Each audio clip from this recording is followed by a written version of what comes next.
তো পঞ্চায়েত ভোটে তো আপনারা এখানে লড়াই দিতে পারেননি, লড়তে পারেননি পঞ্চায়েত ভোটে, তো লোকসভা ভোট কি আপনারা লড়তে পারবেন?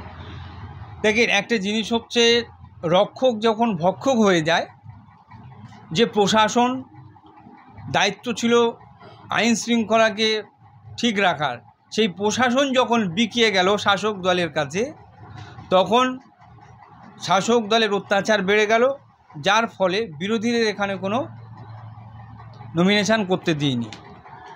তো এই জায়গায় দাঁড়িয়ে নির্বাচন কমিশন যেভাবে আশ্বাস দিয়েছে এবং এখানে সিআরপিএফ জওয়ান যেভাবে মোতায়েন করে ভোট করানোর চিন্তা করেছে এবং প্রশাসন যেভাবে নির্বাচনকে আশ্বাস দিয়েছে অবাধ এবং সুষ্ঠু নির্বাচন করার জন্য তারা বদ্ধপরিকর।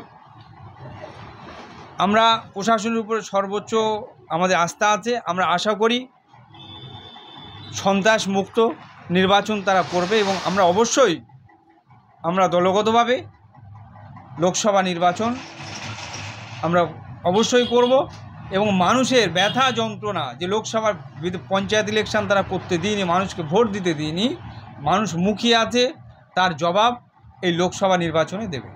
আইএসএফ এই সর্বপ্রথম লোকসভা নির্বাচন লড়তে চলেছে, কিন্তু সব থেকে বড় টক্কর নিচ্ছে তৃণমূল এবং বিজেপির সাথে, দুই শক্তির সাথে। কিন্তু তৃণমূলের যে জয়নগর লোকসভা কেন্দ্রের প্রার্থী প্রতিমা মণ্ডল, তিনি দুইবারের এমপি, তার সাথে টক্কর নিতে যাচ্ছেন আপনারা, পারবেন কি? আরে কী আছে, তো মানুষ, কিন্তু এমন একজন মানুষ এমন একটা দল থেকে বিলং করছে যিনি দুবারের এমপি ছিলেন, কিন্তু মানুষ তার মুখ দেখতে পায়নি। ওই ভোটের সময় এসে একটা ওই উদয় হয়, কিন্তু ভোট চলে গেলে তার কোনো আর পাত্তা থাকে না। বলেন, এমন একজন এমপিকে জয়নগরের মানুষ পাঠিয়েছিল, জয়নগরের মানুষের সুবিধা অসুবিধা চাওয়া পাওয়া, বিশেষত এই সিটটা হচ্ছে এসসি এসটি মানে এসসি সিট, সংরক্ষিত সিট, যেখানে বেশিরভাগ মানুষ এসসি এবং এসটি সম্প্রদায়ের বাস করে। কিন্তু এসসি এসটি সম্প্রদায়ের কথা কি প্রতিমা মণ্ডল লোকসভায় তুলেছে? তার কোনো ভিডিও আপনারা পেয়েছেন?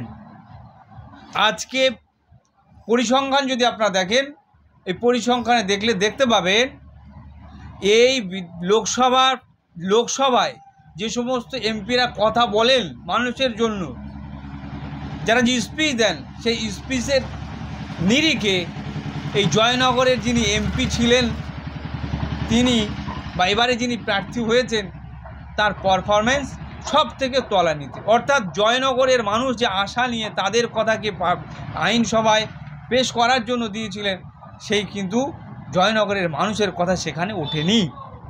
ইভেন কি শাসক দল যখন বিভিন্ন রকমের সিএ থেকে শুরু করে এনআরসি বিভিন্ন যে বিল পাস হচ্ছিল, জনবিরোধী বিল, এই বিল যখন পাস হচ্ছিল তখন এইসব এমপিগুলো তারা কোথায় ছিল খোঁজ নিয়ে আপনারা দেখেন, সেখানে এদের ভূমিকা ছিল জিরো। এদের এই এমনকি কিছু এমপি যারা এই শাসক দলের, তারা ভোটই দিইনি। তো সুতরাং জয়নগরের মানুষ এবারে এই রকম এমপিকে মানুষ জেগেছে, এরকম এমপিকে তারা বর্জন করবে, এরকম প্রার্থীকে তারা বর্জন করবে।